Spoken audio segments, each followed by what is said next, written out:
Ingrid Bergman tinha inexperiência e vulnerabilidade. Ela foi capaz de projetar essas qualidades durante toda a vida. Milhões de fãs reconheceram isso e a adoravam por isso.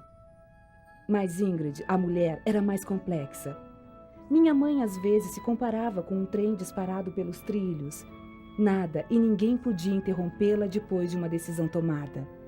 Quer se tratasse de mudar sua aparência, um papel em um filme, um casamento, a expulsão da América que ela adotou ou a separação de seus filhos. Ingrid tinha uma determinação de aço. Poderíamos chamá-la de obstinada, ou poderíamos dizer que, acima de tudo, ela confiava em sua própria intuição. Ela não dava ouvidos aos conselhos dos outros. Aqueles de nós que convivemos com ela sabíamos disso. E quando, já no fim de sua vida, enfrentou sérias doenças, Ingrid Bergman estava determinada a viver e morrer do seu próprio jeito. Ingrid Bergman, um retrato íntimo. Fui feliz em poder fugir da realidade e vir para meu mundo imaginário que eu havia vivido desde criança, onde eu me sentia em casa. A câmera nunca me amedrontou. Nunca tive medo de nada. Já pensei nisso. E parece-me que minha mãe estava destinada a ser atriz, de alguma forma. Porque a maneira com que ela via sua família era sempre através de uma lente ou em fotografias. O pai dela, o nome dele era Justus Bergman, era pintor e foi fotógrafo ainda muito jovem. E ele tinha um estúdio fotográfico em Estocolmo. E ele usava muito minha mãe como modelo. Assim, quando ele era jovem, ele costumava fazê-la posar segurando um jornal, ou pondo óculos ou um chapéu engraçado. E ele fazia filmes dela, já com 1 ou 2 anos. Minha mãe tinha poucos filmes da mãe dela. E esta é a única lembrança que ela guardou de sua mãe. Friedel, a mãe de minha mãe, morreu quando Ingrid tinha 3 anos. Ela tem filmes mostrando-a quando criança, indo ao cemitério para ver o túmulo de sua mãe. E sei que minha mãe ficava olhando horas e horas para aquelas fotos.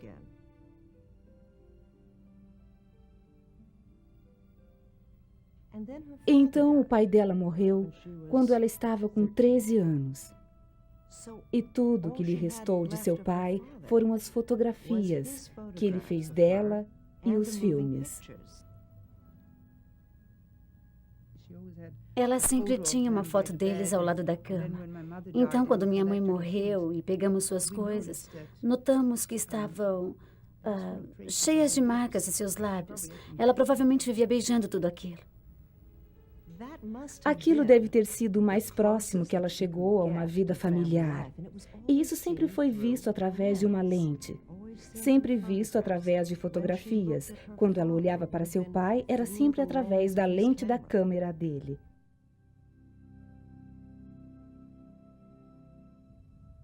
Sim, eu era muito triste quando criança e muito solitária. E acho que foi isso que me salvou. Foi inventar os personagens com os quais eu podia conversar, porque eu era terrivelmente tímida. Às vezes isso não a afeta quando você é outra pessoa e quando pode vestir as roupas e a personalidade e as palavras de uma outra pessoa. Às vezes eu era uma pobre mendiga e outras vezes eu era uma mãe solitária. Então, quando cresci, comecei a ler coisas e a decorar poemas, sempre poemas muito dramáticos. E eu lia monólogos de peças, ou eu pegava trechos de contos e os interpretava. Meu pai levou-me à ópera. Ele queria que eu fosse cantora de ópera. Embora eu não gostasse da ideia, tomei aulas de canto. No começo, ela achava que ia ser cantora, porque nunca havia visto atores. Ela cresceu em uma época em que não havia televisão e poucos filmes. Assim, ela foi levada à ópera. E quando viu aquela gente no palco, ela quis subir no palco e cantar. E então, um dia, foi levada ao teatro e viu pessoas falando e não cantando e disse: "Ah, meu Deus, eu não tenho que cantar. Posso só interpretar. É isso que eu quero fazer." E foi assim que eu me tornei atriz, sem saber que o que eu estava fazendo já era interpretar. Mas eu sempre vivi com todos esses personagens em minhas fantasias. Minha mãe tinha 15 anos quando foi trabalhar como extra no estúdio cinematográfico de Estocolmo. Ela disse que não podia acreditar que estava ganhando dinheiro para se divertir tanto. Aos 17 anos, minha mãe foi aceita na Escola Dramática Real de Estocolmo. Mas a perspectiva de mais 5 anos de estudos não agradou.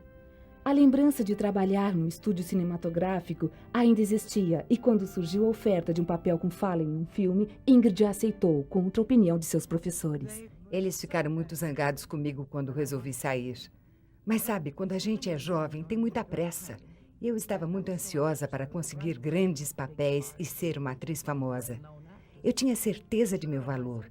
Sentia-me muito feliz por ter fugido da realidade e entrado em meu mundo de imaginação, que persistiu desde quando eu era criança, e me sentia em casa. A câmera nunca me amedrontou. E todo mundo achou que foi muito engraçado quando fiz minha primeira cena, pois eu me movimentei com desembaraço, sem sentir medo. E isso ficou comigo, eu nunca tive medo algum. E acho que eu ouvi dizer, bem, olhe, eu sempre soube que ela ia ser famosa. Acho que isso me deixou chocada. Eu disse, bem, parece muita pretensão. E minha mãe podia ser tudo, menos pretensiosa. Ela era muito simples, sabe? Havia uma simplicidade nela que nos desarmava incrivelmente. Eu posso entender que uma criança queira ser ator ou atriz, que queira dedicar-se à música, mas ter essa certeza absoluta, essa total imodéstia de que ela iria ser tão diferente, que ela ia ser notada por sua diferença. Quando se casou com meu pai, ela ainda era muito jovem, tinha 18 anos. Estava morando com parentes. Eles a protegiam muito. Meu pai estava lecionando odontologia quando conheceu minha mãe. Meu pai, acho, representou estabilidade, conhecimento e alguém que parecia inteligente e capaz. Acho que ela não havia conhecido muitos homens. É compreensível que meu pai tenha se apaixonado por ela. Ela era muito bonita e tinha aquela qualidade de vulnerabilidade, tinha juventude, talento e entusiasmo. Era dona de um maravilhoso senso de humor. Sabe, era divertido estar com ela. Uma das coisas que minha mãe manteve toda a sua vida foi uma qualidade infantil. E acho que todos os atores e atrizes têm isso. Também eles são capazes de ser crianças. E aquela sensação de vamos brincar. Minha mãe manteve isso por toda a sua vida. Vamos nos divertir. Minha mãe tinha fixação por sua carreira de atriz. E não sei até que ponto ela se arrependeu por seu nascimento. Pelo que conheci dela, ela era mais feliz em um estúdio. Acho que quando não estava trabalhando, ela achava que não estava fazendo nada, que estava perdendo tempo. Eu achava que ela tinha uma garra incrível. Ela era uma artista. E eu sempre imaginei um artista como sendo alguém que precisava pintar ou escrever. Eles não podem evitar. Quando era muito jovem, ela, na verdade, era muito vulnerável e manteve por toda a vida essa essência de vulnerabilidade. Depois que começou a ouvir suas vozes e começou a assumir o garbo de outros personagens, foi capaz de enfrentar o mundo com essa força que ela também tinha, a força de vencer, vendo um caminho, sabendo para onde estava indo, sendo definida por seu trabalho já desde o princípio. O filme sueco Intermezzo trouxe Ingrid à atenção do produtor americano David Selznick. Isso aconteceu por causa do instinto de sua assistente, Kay Brown, que viria a ser amiga e agente de minha mãe por toda a vida. O Sr. Selznick pediu-me para falar com ela e oferecer um contrato para ela. Passei a conhecer aquela família adorável e preocupei-me em saber se essa seria ou não uma decisão sensata da parte dela. Em todo caso, naquela noite estávamos caminhando em Old Town e tomei a coragem de tocar no assunto. E perguntei, você tem certeza que está agindo corretamente e que é o que você quer fazer? Você tem um marido maravilhoso, uma menina linda e tem todo o trabalho que quer.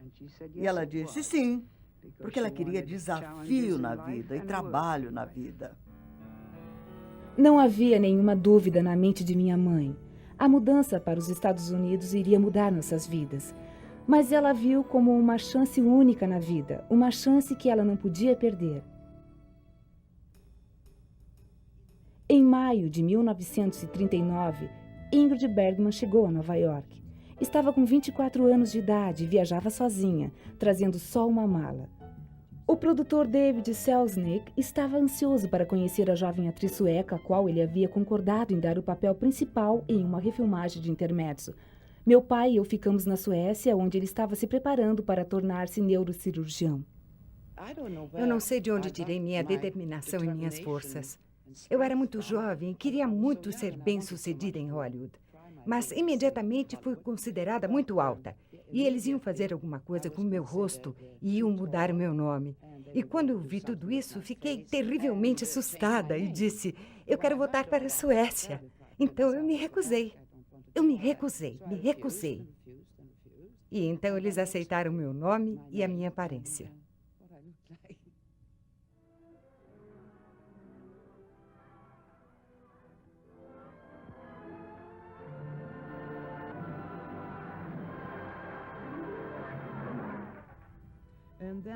E então Selznick olhou para todos os testes que fez antes de Intermezzo e decidiu que o meu lado esquerdo era o melhor. Vamos nos lembrar para sempre disto. Mal posso esperar para ver tudo. E sempre que tínhamos um close em Intermezzo, era o lado esquerdo que ficava voltado para a câmera. Cheguei em Hollywood exatamente na hora certa, porque eles tinham todas aquelas atrizes que eram todas fabricadas. E tudo era muito artificial, de certa forma. E eu cheguei lá e era completamente natural. Uma vez minha mãe veio aos Estados Unidos e começou a trabalhar e teve sucesso em alguns de seus primeiros filmes. Ela começou a se expressar sobre o tipo de filmes que queria fazer, porque a maneira com que ela estava sendo apresentada ao público era mais ou menos como uma ordenhadora sueca, de bom coração, meiga, moça de família, em casa o tempo todo. E eles não sabiam o que fazer com ela, porque quando não conseguiram transformá-la em uma mulher glamurosa, então decidiram, vamos usar uma garota do interior. Eu era uma garota simples, a refugiada e a boa moça. E acabei me cansando de ser sempre tão boa. Quando me escalaram em O Médico e o Monstro, Lana Turner ia interpretar a garçonete. E eu ia ser a noiva do Dr. Jekyll, que era uma moça muito boa. E naquela altura, eu já estava cansada de ser sempre uma moça boa. Eu queria ser uma atriz e interpretar tudo.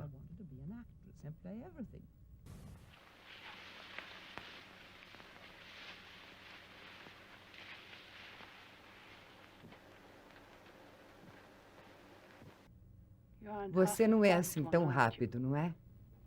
Esqueci de mencionar, meu amigo e eu somos médicos. Médicos? Médicos? Uhum. Doutores. Doutores? Continue. Achei que vocês fossem dois chatos. Não. Isso faz parte da lenda. Jack. E eu que pensava, fiquei muito satisfeita porque muita gente me disse, você não estava naquele filme, não. E eu disse, quem era então? Bem, não consigo me lembrar. As pessoas não me reconheceram. Levanto um brinde pelo que o Dr. Jekyll pensa de sua vida. Eu sei que ele vai gostar de você também. A personagem seguinte que minha mãe interpretou exigia que ela optasse entre lealdade a seu marido e um amor romântico. Minha mãe não tinha ideia de que o filme iria tornar-se um clássico, Casablanca. Vá em frente e atire. Estará me fazendo um favor.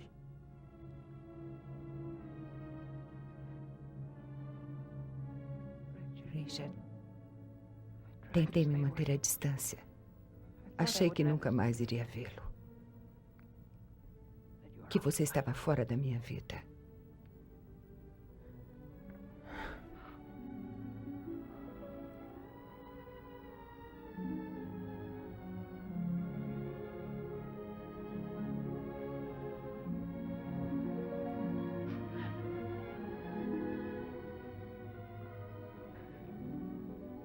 No dia que você partiu de Paris, se soubesse o que eu faria, se soubesse o quanto eu o amo, o quanto eu ainda o amo.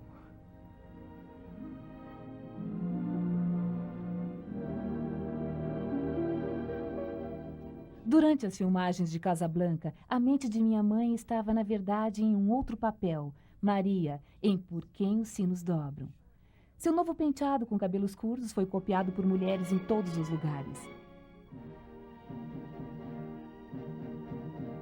Aqui nas montanhas de um país devastado pela guerra, um homem e uma mulher de mundos diferentes encontraram o amor.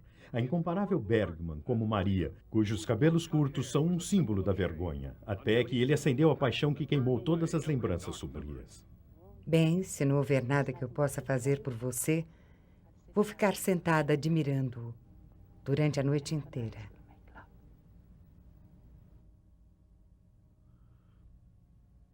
Você é maluca. Os críticos chamaram-na de luminosa e ela foi indicada pela primeira vez a um Oscar da Academia. Em Gaslight, minha mãe estava tão fascinante hoje quanto estava em 1944. Mas, Elizabeth, você o viu. Você foi até a porta e o viu com seus olhos. Diga, Elizabeth, diga! Damon, eu não vi absolutamente ninguém.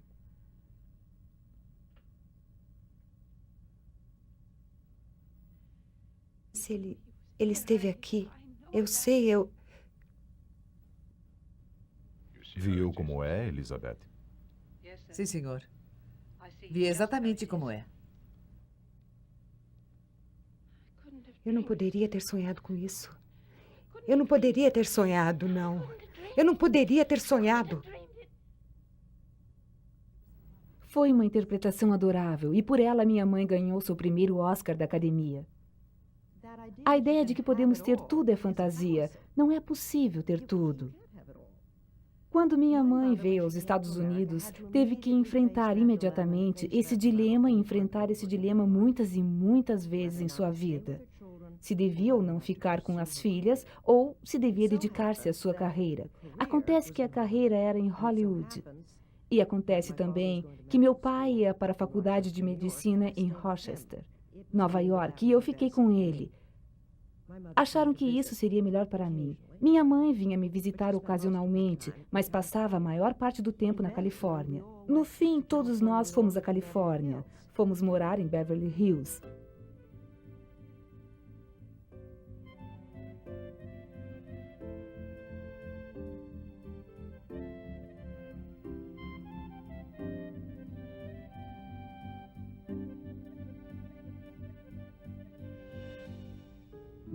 Minha mãe viajava muito e ficava longe, e sempre havia essa dúvida para ela entre quanto tempo passar em casa e quanto tempo devia dedicar à sua arte. A chamada vida de família real nunca foi tão real para ela quanto o que estava acontecendo nos estúdios. E acho que as pessoas que ela conhecia nos estúdios, tornaram-se uma família substituta. E eu acho, as pessoas em um estúdio são uma família muito melhor do que nossa própria família. Acho com frequência que o diretor é como a figura do pai, e talvez haja uma atriz mais velha que passe a ser a figura da mãe, e depois aos irmãos e às irmãs que são os outros atores. Mas essas pessoas nunca representam um grande problema, quanto a mãe e o pai de verdade, e o marido e os filhos de verdade.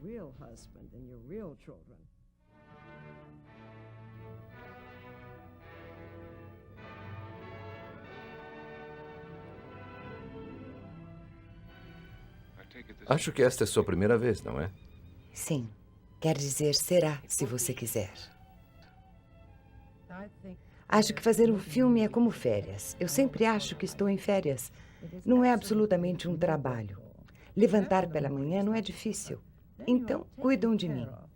E tudo que me pedem é ir na frente da câmara e dizer algumas palavras.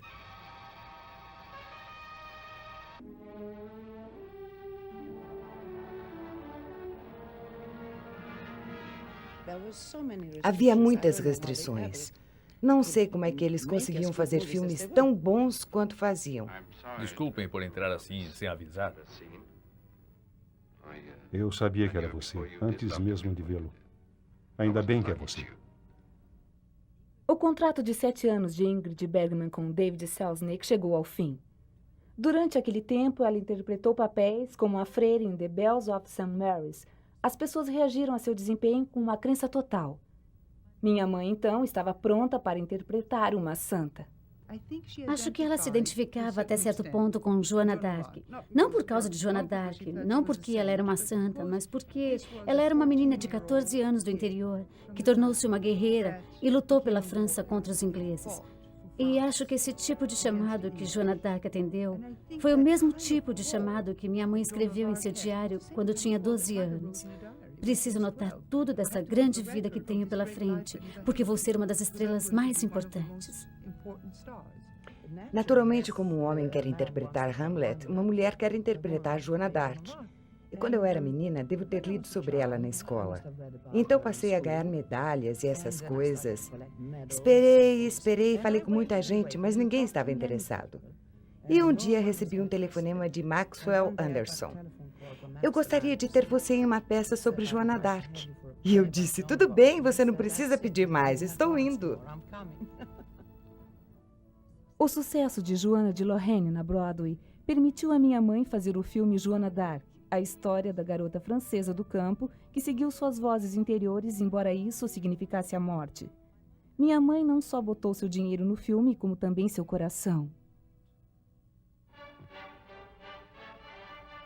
Bergman. Linda. Encantadora. Fascinante.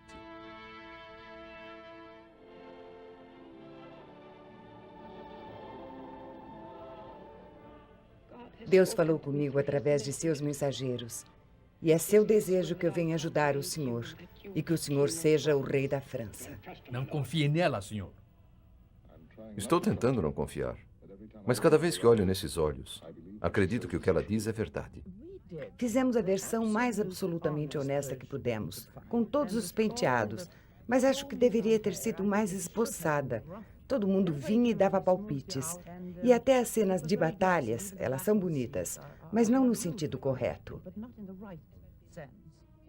Em nome de Deus, lutem! Lutem todos vocês!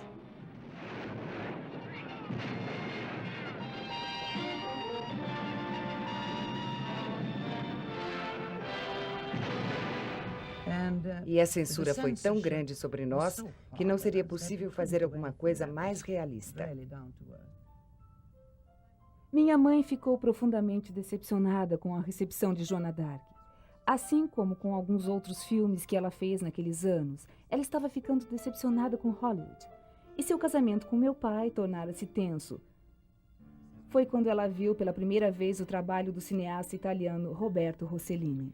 Eu tinha visto um filme chamado Roma, Cidade Aberta, e aquilo me impressionou.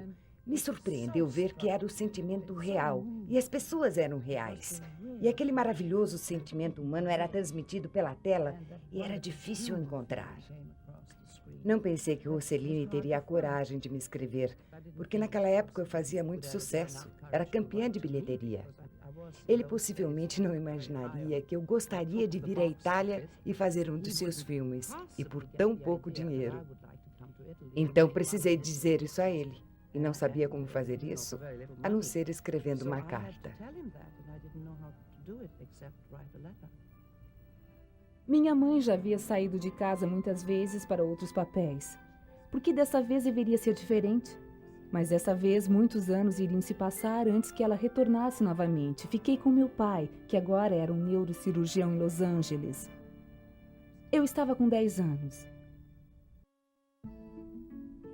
Ingrid Bergman chegou à Itália em 1949 para fazer um filme dirigido por Roberto Rossellini, chamado Stromboli. Mas o filme em si ficou insignificante em comparação com o escândalo mundial que logo iria acontecer. Tínhamos um roteiro geral e os diálogos iam sempre sendo escritos durante as filmagens. Meu coadjuvante era um pescador. Ele achava que ia trabalhar com a equipe. O Sr. Rossellini não gostava de atores. Ele queria gente de verdade.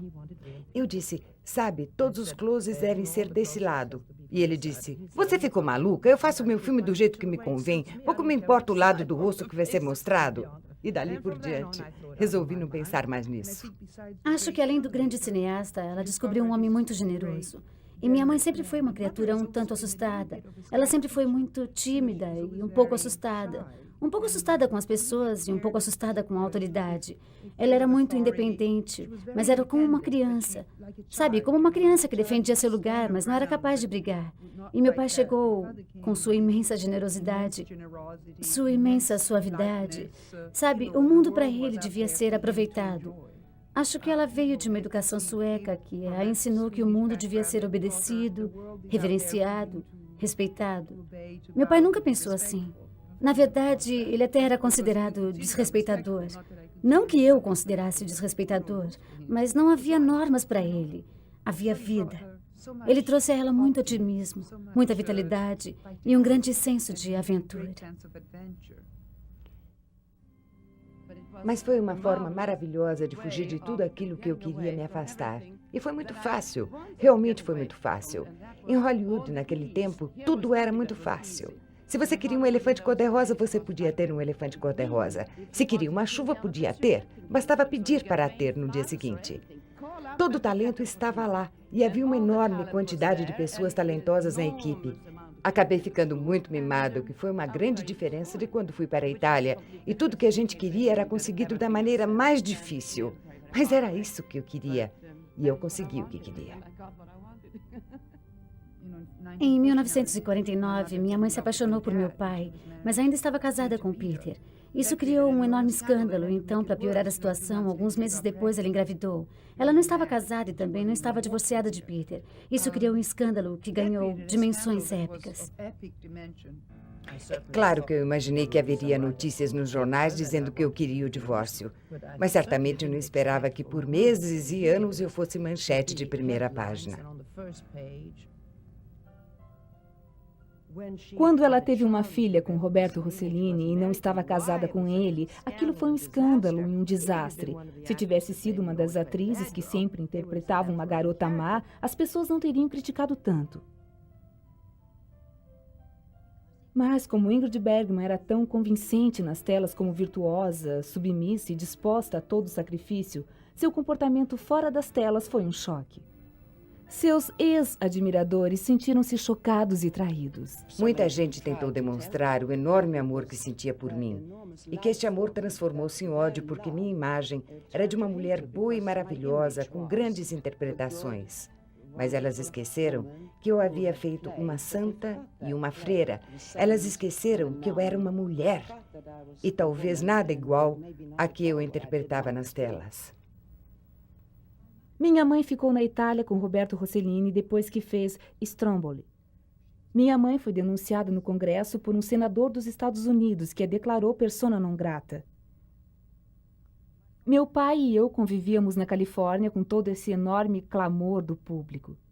Depois de estranhas manobras jurídicas, minha mãe recebeu um divórcio no México e um casamento no México com substitutos agindo por ela e Roberto Rossellini. Meu pai ficou com minha custódia em Los Angeles, com minha cooperação. Ele estava desesperado. Achei que eu era tudo o que ele tinha. Enquanto isso, na Itália, a família de minha mãe estava crescendo. Em 1950, nasceu Robertino. 2 anos depois, minha mãe deu à luz a 2 gêmeas, Isabela e Ingrid. Sabe, quando você é criança, acha que é como uma história. Você acha que todo mundo tem controle e eles podem decidir sobre seus destinos e dizer que você fez isso errado e fez aquilo certo, mas a vida não é assim. Depois de adulta, particularmente depois de ter os próprios filhos, então a gente tem condições de dizer, é mais complicado. Agora começo a entender por que os casamentos não dão certo. Agora começo a entender por que existem ausências ou presenças ou dificuldades. Quando criança, a gente não vê isso. Não me magoava o fato de minha mãe não estar comigo todos os dias. Na verdade, eu até gostava, porque eu fazia muito barulho e quando minha mãe e meu pai estavam em casa, eles sempre nos mandavam ficar quietos porque estavam ao telefone ou estavam lendo alguma coisa. Então, quando eles não estavam, eu podia... A casa era minha. Eu podia fazer o barulho que bem quisesse. Então, eu não me importava com suas idas e vindas, porque eu gostava de sua afeição e nunca senti que eu não era amada. Acho que deve ter sido bem mais difícil para minha irmã Ingrid, que talvez tenha um pouco da personalidade de minha mãe. Ela é um pouco tímida e acho que Ingrid teria preferido ter os pais ali o tempo todo. Mas acho que deve ter sido muito difícil para Pia, que foi impedida de vê-la durante anos por causa do divórcio com Peter. Mas eu era um tipo de bulldog, assim eu não precisava da presença deles ali todos os dias. Quando eu tinha 12 ou 13 anos, eles descobriram que eu tinha uma deformidade na espinha chamada escoliose, que precisava ser operada. E naquela época era uma operação delicada e fiquei engessada e imobilizada na cama. Fiquei doente por cerca de 2 anos, dos quais 1 ano e meio engessada. E minha mãe parou de trabalhar e ficou ao meu lado o tempo todo. Meu pai era um artista total de vanguarda. A única coisa que o interessava era dedicar-se a seu trabalho. Minha mãe era mais assentada. Mas com isso eu não quero dizer que ela fosse negativa. Ela era de pegar um tema e desenvolvê-lo até sentir-se plenamente segura. Quer voltar para casa? Não, se eu voltasse para casa não sobraria nada de mim nem dos outros. Essa coisa de vanguarda é uma forma de vida muito difícil. Não há dinheiro, há sempre perigo, há sempre críticas negativas. E acho que ela não podia suportar o tipo de ataque que surgiu, não com o escândalo, mas também com os filmes fracassados que eles haviam feito. Só quando somos completamente livres temos paz com a comunidade. Aqueles abandonados ao nada. Abandonados por todos.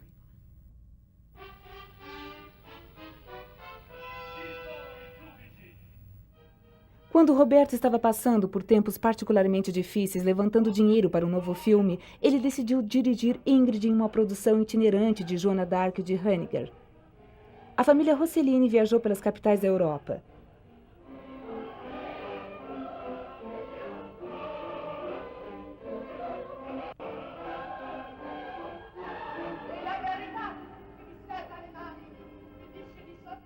O projeto não foi um sucesso financeiro. Durante anos, Roberto havia sido muito possessivo. Recusava-se a considerar que Ingrid poderia trabalhar com um outro diretor. Finalmente, ele concordou. E minha mãe foi à França para fazer Paris Does Strange Things, com Jean Renoir. Mas o filme que iria levar Ingrid ao triunfo e, finalmente, de volta aos Estados Unidos, viria a ser Anastácia.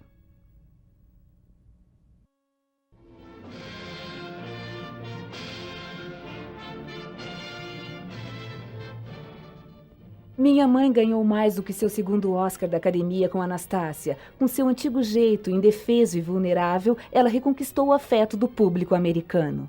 Ana? Eu sou Ana. Por que não Tamara ou Lissa? Por que não Tatiana? Sim, por que não Tatiana? Mas eu não quero isso. Eu quero ser eu mesma. Quem quer que eu seja, quero ser eu mesma. Quero que alguém me diga que me aceita.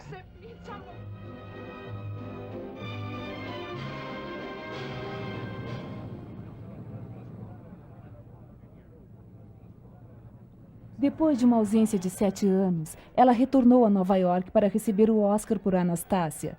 A despeito do intenso questionamento por parte da imprensa, minha mãe não tinha do que se desculpar. Senhora Bergman, a senhora tem alguma crítica a respeito do que a imprensa em geral cuidou de sua vida particular nos últimos anos? Claro que eu tenho algumas críticas, porque acho que todos temos direito à nossa vida particular. Mas também sei que se a gente opta por ser uma atriz, é preciso considerar os dois lados da história. Então é isso. Olhando para trás, a senhora se arrepende de alguma coisa que fez nos últimos anos, senhora Bergman? Não me arrependo de nada. Arrependo-me só das coisas que não fiz, não das que eu fiz. Alguma reclamação sobre a vida? Não, acho que minha vida tem sido maravilhosa. Porque eu nunca Eu sempre fiz o que quis. Por exemplo, eu recebi coragem e recebi um senso de aventura. E isso tem me valido muito. Recebi também um pouco de senso de humor, um pouco de bom senso. Tem sido uma vida muito rica. Minha mãe pediu-me para não visitá-la em Nova York, mas sugeriu que eu voasse a Paris no verão seguinte. Eu estava com 18 anos e podia tomar minhas próprias decisões. Depois disso, fomos à Itália.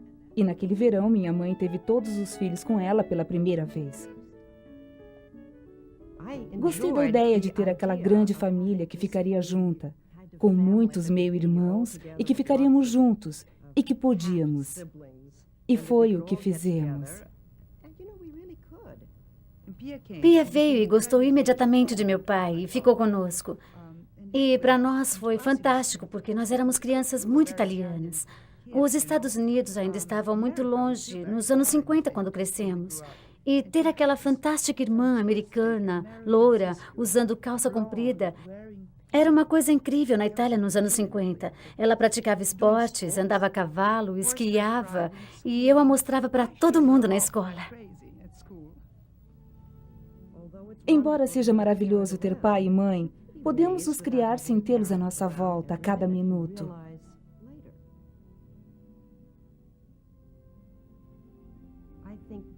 Isso a gente percebe mais tarde. E acho que todos nós, crianças, percebíamos as coisas que ela tinha que enfrentar. As forças em sua vida, a vontade de interpretar, sua necessidade de pertencer a uma família feliz.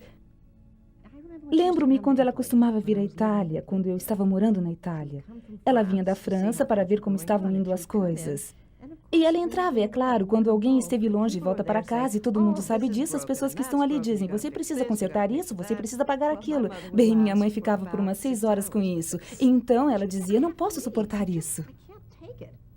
Acho que a culpa com relação aos 4 filhos não era tão grande pelo fato de ela ser atriz e estar trabalhando, mas era como... Isso podia ser evitado. Ela podia ter evitado brigar com Peter, o pai de Pia, meu pai, e como essa briga tornou-se incrivelmente violenta. Minha mãe e Roberto Rossellini haviam feito filmes juntos. Nenhum havia sido um sucesso financeiro. Depois de 7 anos e o nascimento de 3 filhos, seu casamento havia chegado ao fim. Roberto apaixonou-se por uma outra mulher e ela teve um filho dele.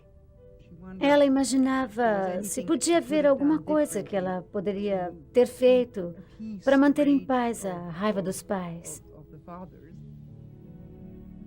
Em Paris, a agente de minha mãe, Kay Brown, apresentou a um outro sueco, Lars Schmidt, um produtor teatral. Ele viria a ser o seu terceiro marido. Outro divórcio e outra briga de custódia terminaram com os filhos mais novos de minha mãe ficando na Itália com a família de Roberto. Minha mãe foi morar na França com seu novo marido. Mais uma vez, ela ficou em um país diferente, longe dos filhos.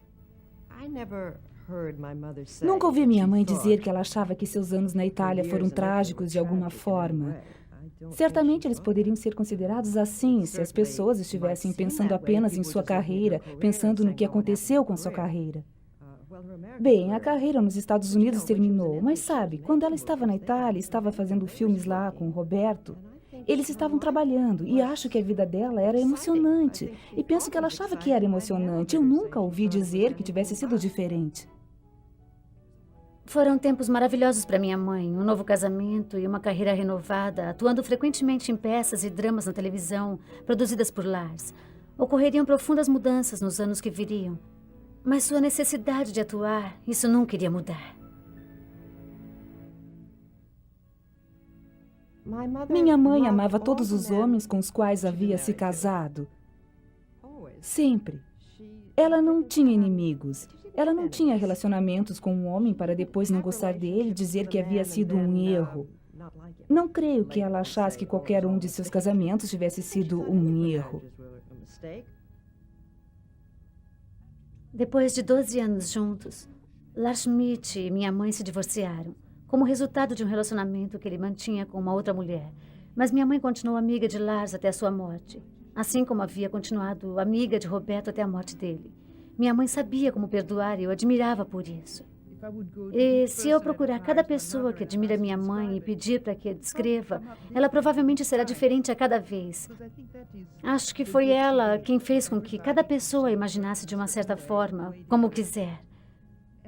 Para mim, mais que qualquer coisa, ela foi minha mãe, minha mamãe.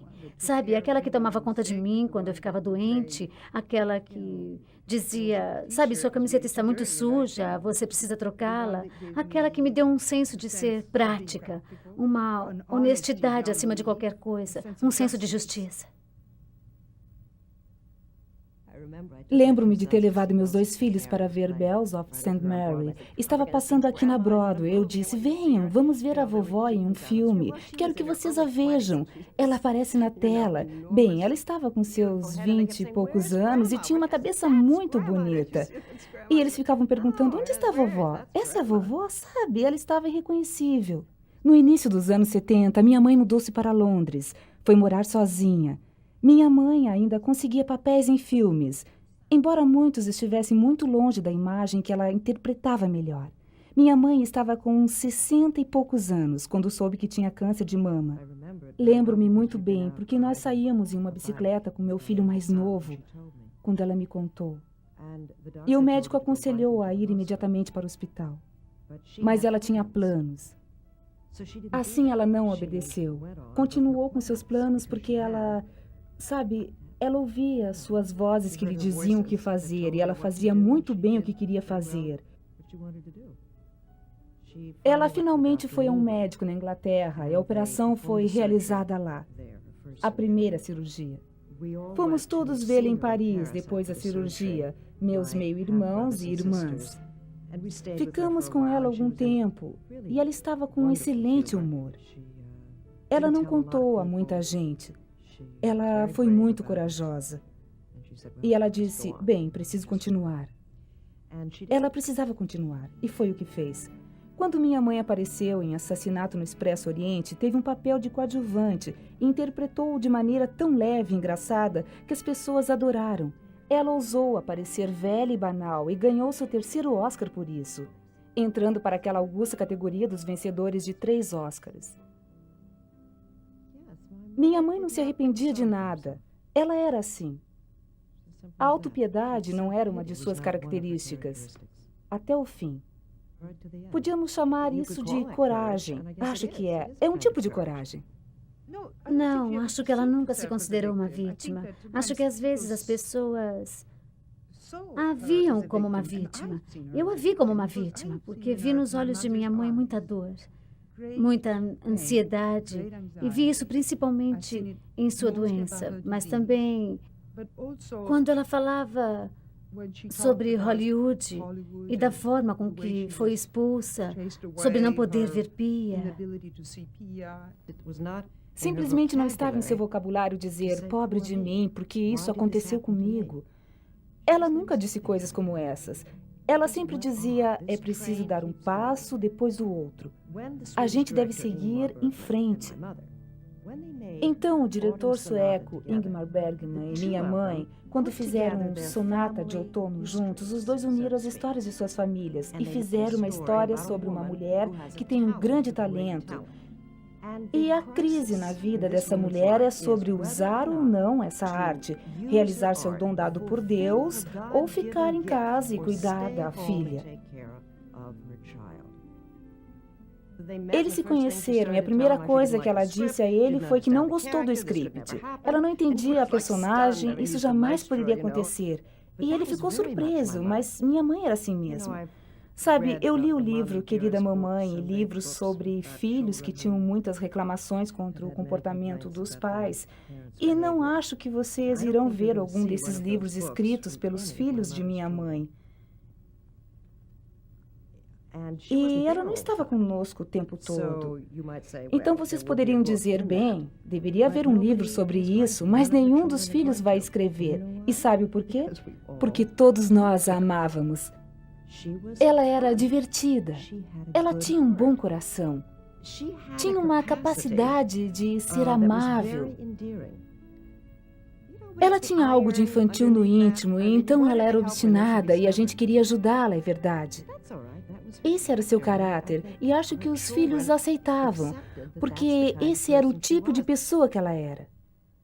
Alguns anos mais tarde, minha mãe fez uma segunda mastectomia. Além disso, seu braço ficou muito inchado, o que algumas vezes pode acontecer com a remoção dos nódulos linfáticos.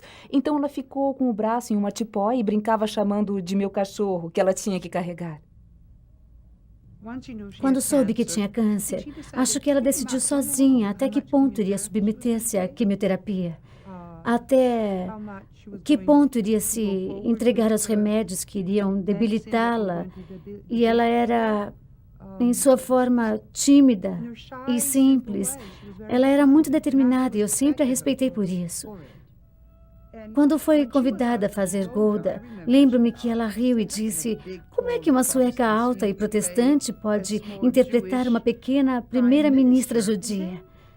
Então Golda morreu da mesma doença de minha mãe, câncer da mama. E ela leu algumas coisas que ela havia feito. E viu poucas coisas que a encantaram. Golda era muito diferente de minha mãe, uma mulher política, uma mulher de grande intelecto, uma mulher segura de si mesma, calma, uma líder. Minha mãe era tímida, assustada, forte de alguma forma, mas não demonstrava. E então ela interpretou Golda com a gravidade que essa fantástica mulher transmitia. Chegou a usar uma peruca, mas não colocou um nariz falso. Ela a interpretou tirando alguma coisa de dentro dela. Ela se maquiava por 2 horas antes de ir trabalhar e levantava o braço para que ele desinchasse um pouco. E podia movimentar um pouquinho a mão. Ela passava horas no meio do deserto esperando que os iluminadores e maquiadores terminassem com o braço para cima. Então, rapidamente fazia cenas e punha o braço na tipóia outra vez. As crianças judias na Palestina, as abras, são um milagre. Sei que vocês já viram essas nossas crianças abençoadas. Vocês iriam querer que todas as crianças daqui tivessem uma chance de crescer como elas. Cabeça erguida, confiantes, fortes e puras, como o sol da Palestina.